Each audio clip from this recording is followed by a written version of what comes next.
الحمد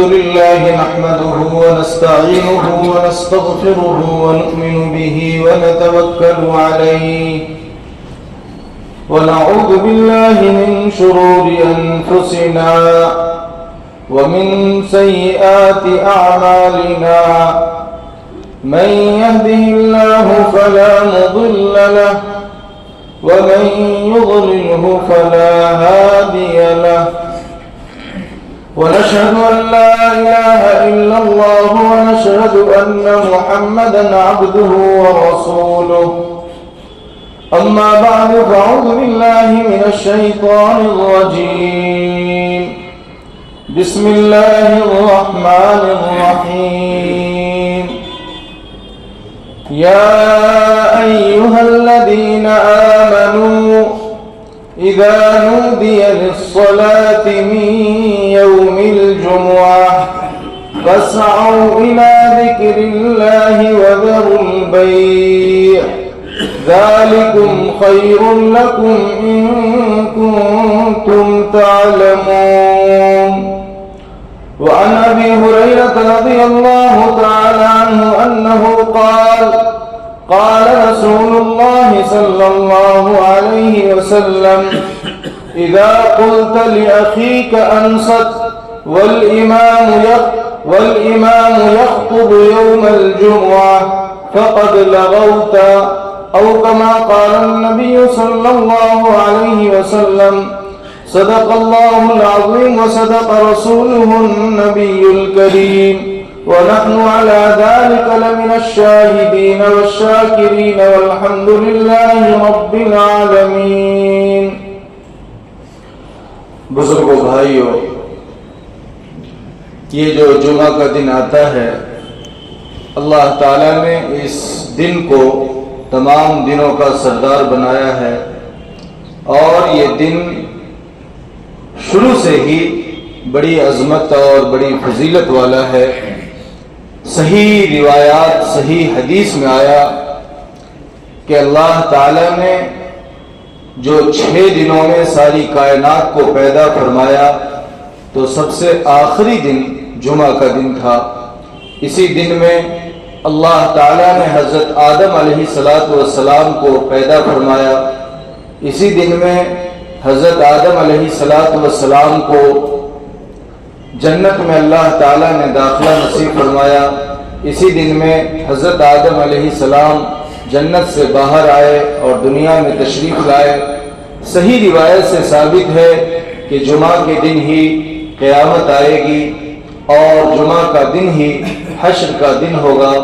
اور اللہ تعالیٰ نے اس دن کو ایک بڑی فضیلت یہ عطا فرمائی کہ اس دن میں ایک گھڑی، ایک لمحہ ایسا آتا ہے، ایک وقت ایسا آتا ہے کہ اگر اس میں بندہ اللہ سے جو دعا مانگے وہ دعا قبول ہوتی ہے، وہ دعا رد نہیں ہوتی ہے. اتنی فضیلت والا دن ہے یہ جمعہ کا دن. روایات سے پتہ چلتا ہے کہ اللہ کے نبی علیہ السلام جب مدینہ منورہ تشریف لائے تو اللہ کے نبی کی ہجرت کرنے سے پہلے ہی مدینہ میں جو صحابہ کرام رضوان اللہ علیہم اجمعین تھے وہ جمعہ کے دن جمع ہوتے تھے اور نماز پڑھتے تھے. صحیح بخاری میں حضرت اسعد بن زرارہ رضی اللہ تعالی عنہ کی روایت آئی ہے کہ ایک مرتبہ انہوں نے تمام مسلمانوں کو مدینہ کے باہر جمع کیا. یہ شروع دور تھا، ابھی اللہ کے نبی ہجرت کر کے بھی نہیں آئے تھے. یہ دیکھنے کے لیے کہ مسلمانوں کی تعداد مدینہ میں کتنی ہو گئی ہے انہوں نے تمام مسلمانوں کو مدینہ کے باہر جمع فرمایا. 40 مسلمان جمع ہوئے. مسلمانوں کی مدینہ میں اس وقت اتنی ہی تعداد تھی، 40. یہ اس وقت کی بہت بڑی تعداد تھی. سارے کے سارے مسلمان آپس میں ملاقات ہوئی، ایک دوسرے کے دکھ سکھ کو سمجھنے اور سننے کا موقع ملا. اور اتنی بڑی تعداد دیکھ کر حضرت اسعد بن زرارہ رضی اللہ تعالیٰ عنہ کو بڑی خوشی ہوئی. خوشی کے مارے انہوں نے بکرا ذبح کیا. 40 جو مسلمان تھے اس وقت مدینہ میں سب کی دعوت کی اور 2 رکعت اللہ تعالیٰ کے لیے شکرانے کی 40 کے 40 مسلمانوں نے نماز پڑھی. وہ صحابہ 40 کا 2 رکعت پڑھنا اللہ تعالیٰ کو اتنا پسند آیا کہ یہ 40 صحابہ مدینہ میں 2 رکعت نماز پڑھ رہے ہیں، اور اللہ تعالیٰ نے حضرت جبرائیل کو یہ 2 رکعت کی فرضیت کا حکم لے کر کے اللہ کے نبی کے پاس مکہ میں بھیج دیا کہ یہ 2 رکعت اب امت کے لیے فرض ہو گئی ہے جمعہ کی. اسی لیے اللہ کے نبی علیہ الصلوۃ والسلام جب مدینہ تشریف لائے ہیں تو آپ نے جمعہ کی نماز پڑھی. میرے بھائیوں، یہ دن بڑا اہم ہے، لیکن افسوس کے ساتھ دھیرے دھیرے اس دن کی اہمیت ہمارے دلوں سے نکلتی جا رہی ہے. میں نے اپنے بچپن میں اپنے دادا کو اور دادا کی عمر کے لوگوں کو دیکھا ہے کہ وہ 11 بجے 11:30 بجے مسجد میں آ جاتے تھے. جاہل تھے، ان کو قرآن بھی نہیں پڑھنے آتا تھا، لیکن آ کر کے مسجد میں بیٹھے رہتے تھے، اللہ اللہ کرتے تھے. لیکن اب صورتحال اتنی بدل گئی ہے کہ آدمی بالکل آخری وقت کا انتظار کرتا رہتا ہے. گھر پہ بیٹھا ہوا، دکان پہ بیٹھا ہوا، چوک چوراہوں پر بیٹھا ہوا، ہوٹل میں بیٹھا ہوا، آخری وقت کا انتظار کرتا رہتا ہے کہ امام یا تو خطبہ شروع کرے یا امام کے اللہ اکبر کی آواز آئے تو دوڑتا دوڑتا تیسرے دوسرے مالے پر چڑھتا ہے اور جلدی سے تکبیر باندھتا ہے، اور امام نے سلام کیا پھر چلا گیا. یہ صورتحال ہو گئی. اللہ کے نبی صلی اللہ علیہ وسلم نے فرمایا کہ جو آدمی جمعہ کے دن جمعہ کی نماز کے لیے پہلے آتا ہے، اللہ تبارک و تعالی اس کو اونٹ ذبح کر کے تقسیم کرنے کے برابر ثواب عطا فرماتا ہے. اب اندازہ لگاؤ، ایک عام آدمی کے لیے اونٹ خریدنا، اس کی قربانی کرنا یہ آسان نہیں ہے، لیکن ہم اگر مسجد میں جمعہ کے دن پہلے آ جاتے ہیں، یہ پہلے آنے پر اللہ نے اتنا ثواب دے دیا. مسجد میں ہم بیٹھے رہیں گے، اعتکاف کی نیت ہوگی، اس کا ثواب الگ ملے گا. قرآن پڑھ رہے ہیں، اس کا ثواب الگ ملے گا. اللہ کا ذکر و اذکار کر رہے ہیں، اس کا ثواب الگ ملے گا. یہ تو اونٹ کی قربانی کا ثواب صرف مسجد میں آنے پر مل گیا. اب اندازہ لگاؤ کتنے میٹر ایک ساتھ چل رہے ہیں. مسجد میں قدم رکھا، اونٹ کا ثواب، اعتکاف کی نیت کر لی، قرآن کی تلاوت کر رہے ہیں، سب اللہ کے یہاں ثواب لکھا جا رہا ہے. اللہ کے نبی علیہ السلام نے فرمایا کہ اگر کوئی اور بعد میں آتا ہے تو اس کو بیل بھینس وغیرہ کی قربانی کا ثواب ملے گا. کوئی اور دیر کر کے آتا ہے تو بکری، مینڈھا، دمبا اس کی قربانی کا ثواب ملے گا. کوئی اور دیر کر کے آتا ہے تو اس کو مرغی کا ثواب ملے گا. کوئی اور دیر کر کے آتا ہے تو اللہ کے راستے میں انڈا صدقہ کرنے کا ثواب ملے گا. اور اگر کوئی آدمی ایسے وقت میں آتا ہے کہ جمعہ کے خطبے کی اذان شروع ہو گئی تو اللہ کے نبی علیہ السلام نے فرمایا کہ اب اس کو کوئی ثواب نہیں ملے گا. فرشتے بھی اپنا رجسٹر لپیٹ کر کے موڑ کر کے وہ بھی خطبہ سننے کے لیے بیٹھ جاتے ہیں. کتنی اہمیت کی بات ہے، لیکن ہم لوگ اس سے غافل ہیں. اسی لیے پہلی کوشش یہ کرنی چاہیے کہ ہم جمعہ کے دن مسجد میں پہلے آنے کی کوشش کریں.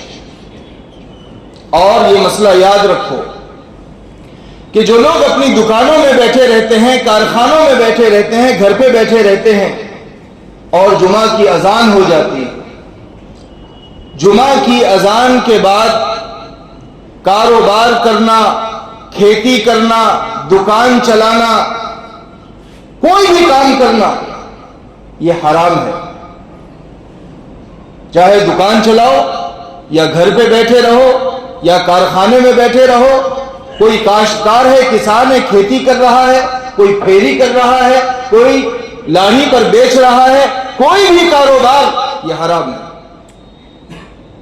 جمعہ کی اذان سن کر کے فوری طور پر ہمیں جمعہ کی تیاری کرنی ہے اور مسجد کا رخ کرنا ہے.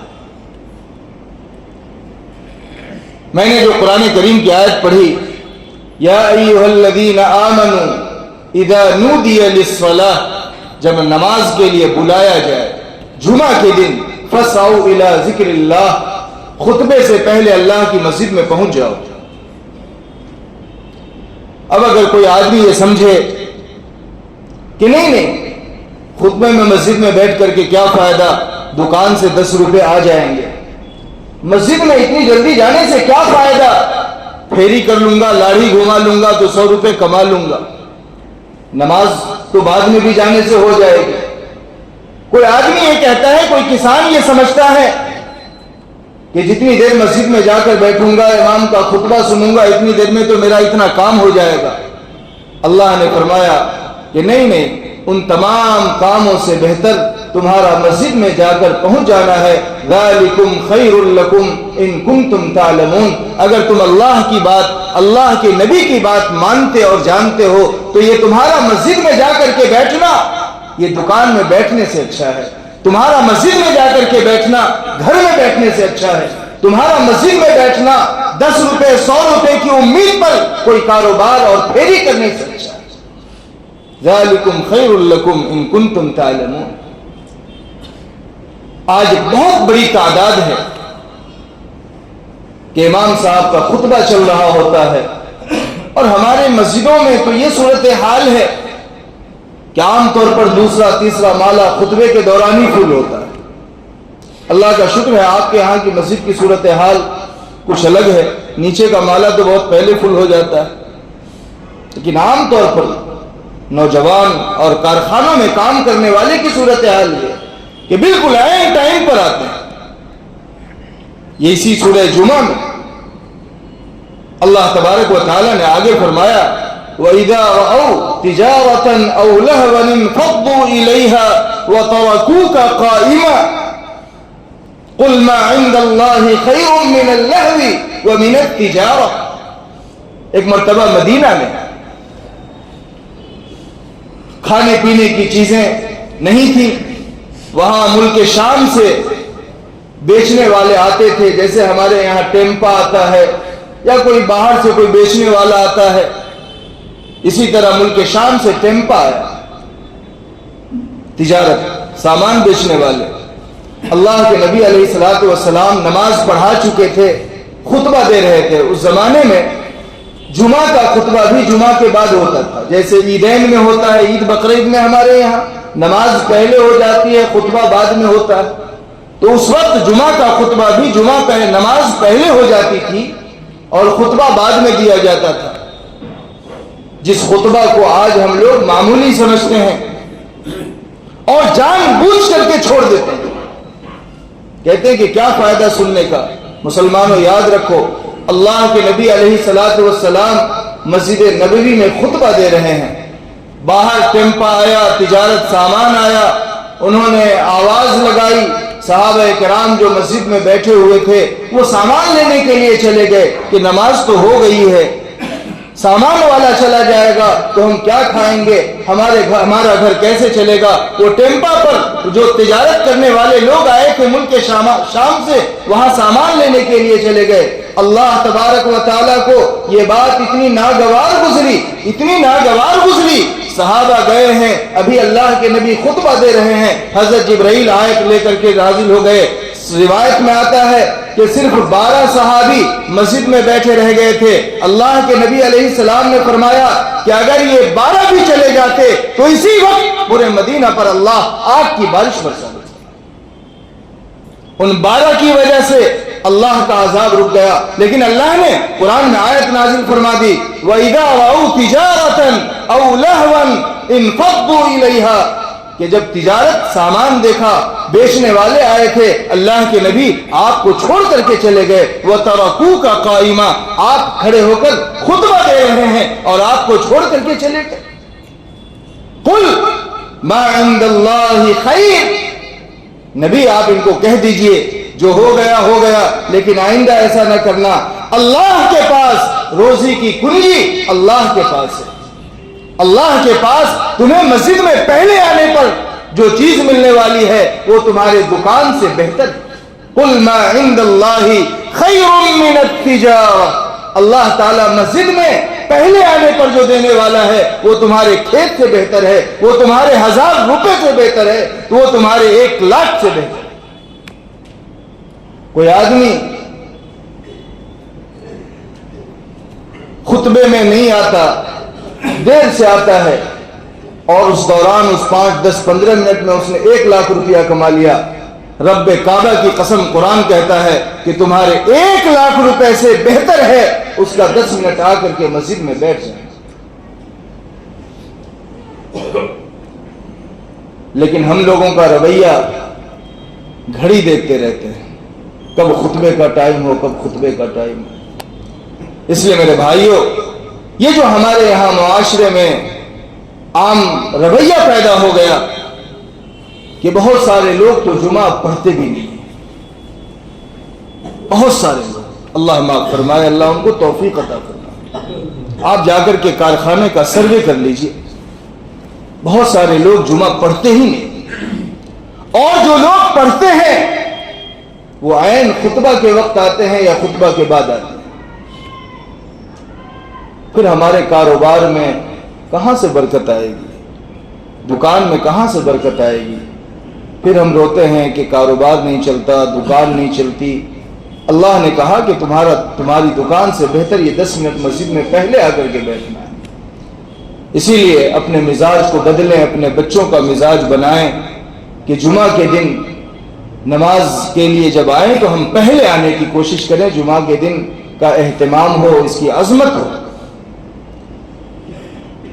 اچھا، جو لوگ جمعہ کے لیے خطبہ کے لیے آتے ہیں، خطبہ سے پہلے آتے ہیں، تو انہیں چاہیے کہ سورہ کہف پڑھنے کا اہتمام کریں۔ سورہ کہف پڑھنے سے اللہ تبارک و اللہ کے نبی علیہ الصلوۃ والسلام نے ارشاد فرمایا کہ اللہ تعالیٰ سورہ کہف پڑھنے والے کے 1 ہفتہ، 1 جمعہ سے دوسرے جمعہ تک نور سے بھر دیتا ہے، دل کو ہمارے نور سے بھر دیتا ہے۔ جب دل کو نور سے بھر دے گا تو ہمارے اچھے کاموں کی توفیق ہوگی۔ کوئی گمراہ کرنے والا ہمیں گمراہ نہیں کر سکتا، کوئی اغوا کرنے والا، کیڈنیپ کرنے والا ہمیں کیڈنیپ نہیں کر سکتا، شیطان ہمیں بہکا نہیں سکتا، کیونکہ ہمارے سینے میں سورہ کہف کا نور ہے۔ اور کیسا خطرناک نور ہے کہ دنیا کا سب سے بڑا گمراہ کرنے والا دجال آئے گا۔ اللہ کے نبی نے فرمایا کہ اس سے بڑا فتنہ قیامت سے تک کوئی آنے والا نہیں ہے، اتنا بڑا فتنہ ہے۔ سورہ کہف کے پڑھنے سے اللہ تعالیٰ اتنا ہائی لیول کا نور ہمارے سینے میں پیدا کر دیتا ہے کہ قیامت تک کا سب سے بڑا فتنہ اگر دجال بھی آ جائے تو وہ سورہ کہف پڑھنے والے کا کوئی نقصان نہیں کر سکتا۔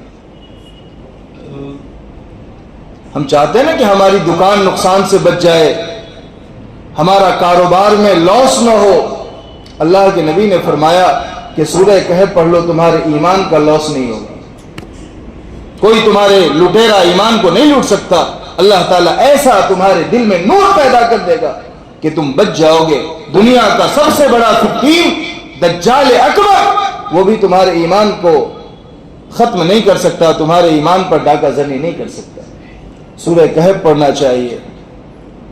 اسی طریقے سے درود شریف کی کثرت، درود تو ویسے ہی ہمیشہ پڑھنا چاہیے، اللہ کے نبی کا ہم پر حق ہے، لیکن خاص طور سے جمعہ کے دن اللہ کے نبی علیہ السلام نے فرمایا کہ پڑھو، درود پڑھنا چاہیے۔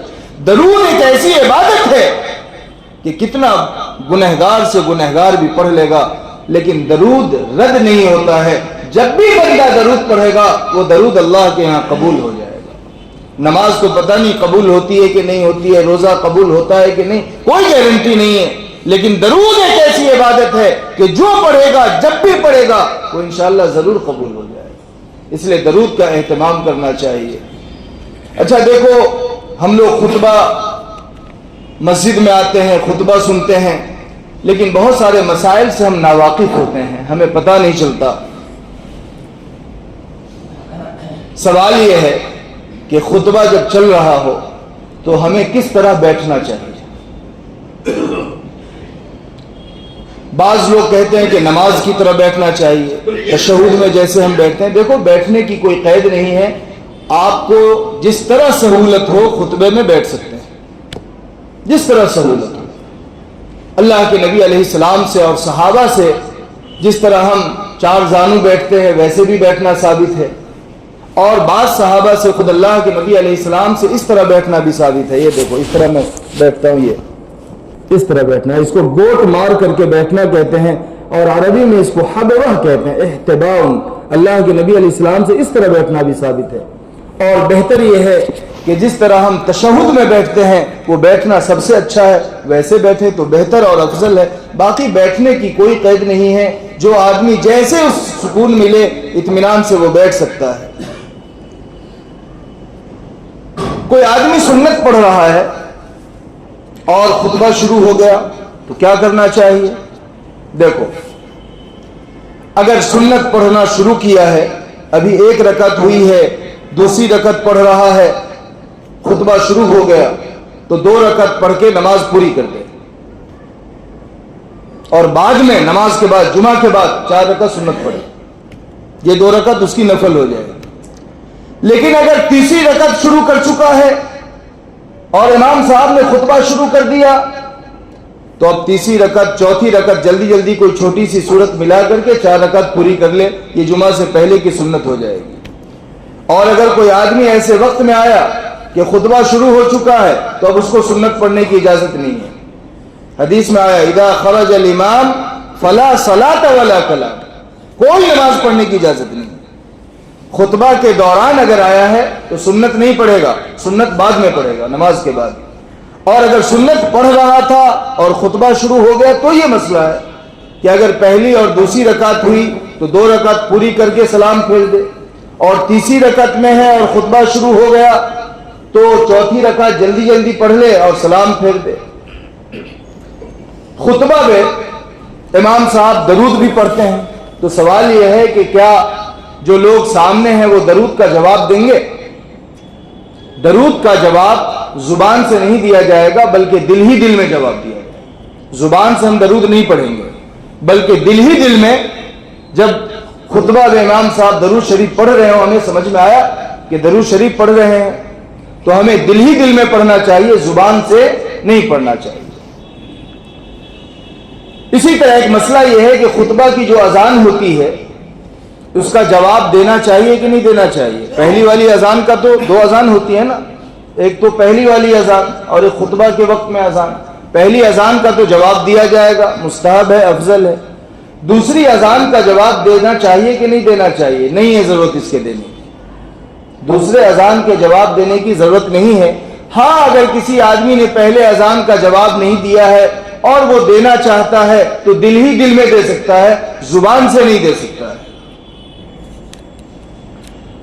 بہت سی مرتبہ بچے شرارت کر رہے ہوتے ہیں، اب بچوں کو منع کرنا ہے، خطبہ چل رہا ہے، بچے بدماشی کر رہے ہیں، یا کوئی آدمی کوئی اور ہردنگ کر رہا ہے، ان کو منع کرنا ہے تو کیسے منع کیا جائے؟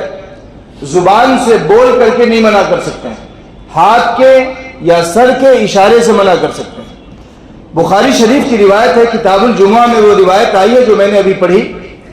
حضرت ابو ہریرہ رضی اللہ تعالیٰ عنہ راوی ہیں، اللہ کے نبی نے فرمایا اذا قلت لاخیک انصت، اگر تم نے اپنے بھائی کو کہا کہ خاموش رہو، یعنی کوئی آدمی بازو میں بیٹھ کر بات کر رہا ہے اور آپ اس کو کہہ رہے ہو کہ خاموش رہو، والامام یخطب یوم الجمعہ، امام خطبہ دے رہا ہے، جمعہ کا دن ہے، اور کسی آدمی کو آپ کہتے ہو کہ خاموش رہو، مت بولو، بات مت کرو، تو اللہ کے نبی نے فرمایا فقد لغوت، تم نے بھی گناہ کا کام کیا۔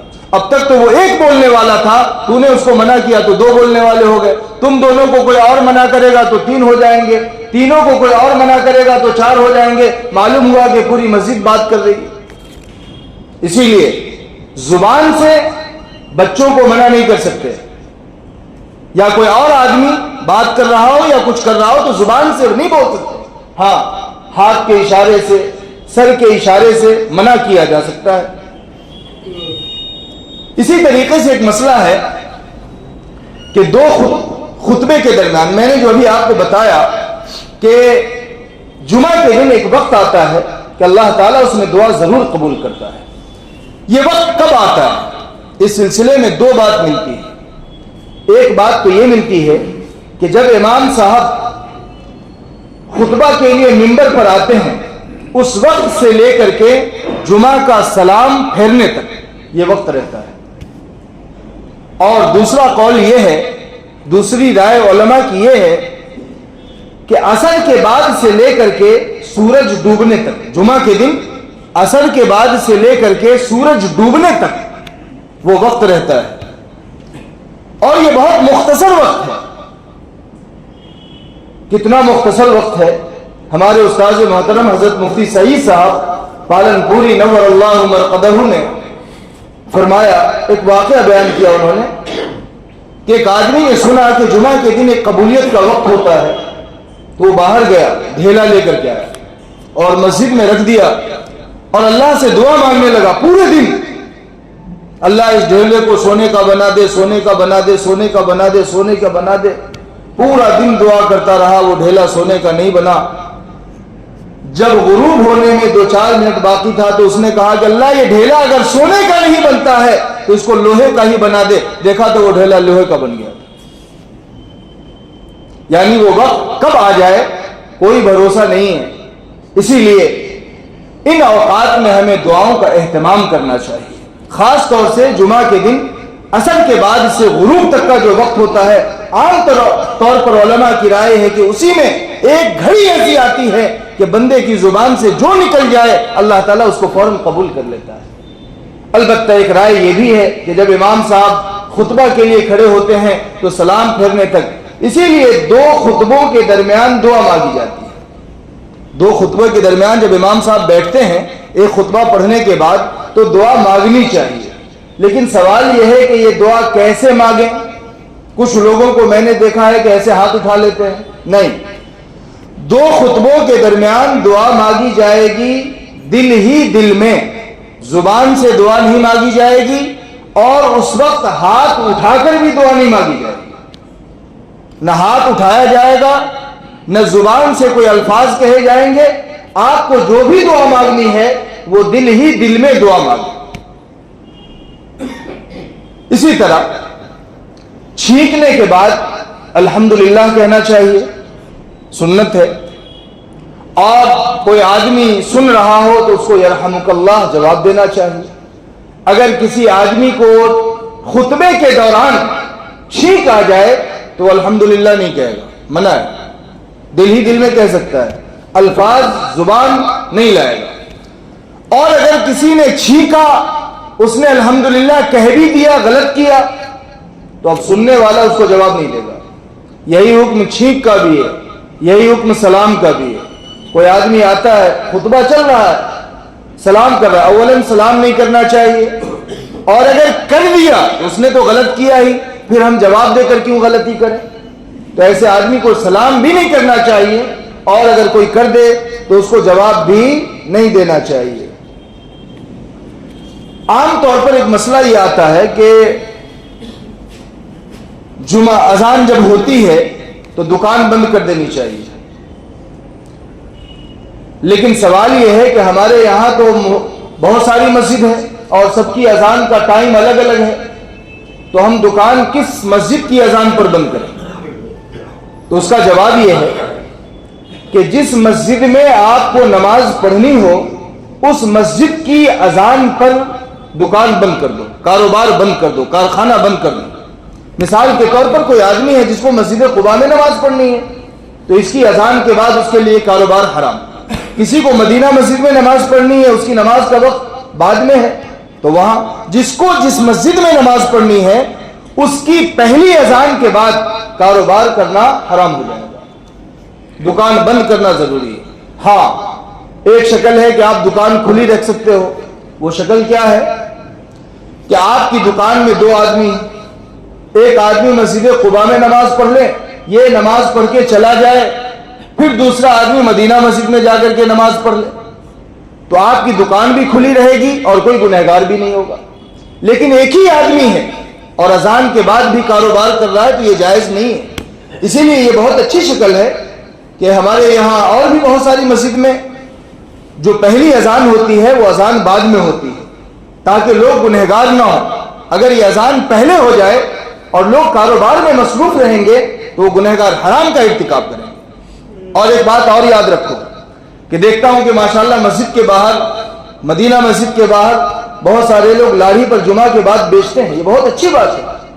اللہ تعالیٰ نے قرآن میں فرمایا فَإِذَا قُضِيَتِ الصَّلَاةُ فَانْتَشِرُوا فِي الْأَرْضِ وَابْتَغُوا مِنْ وَجْهِ اللَّهِ مِنْ فَضْلِ اللَّهِ فَإِذَا قُضِيَتِ الصَّلَاةُ فَانْتَشِرُوا فِي الْأَرْضِ وَابْتَغُوا مِنْ فَضْلِ اللَّهِ کہ جب جمعہ کی نماز پوری ہو جائے تو کاروبار شروع کر دو۔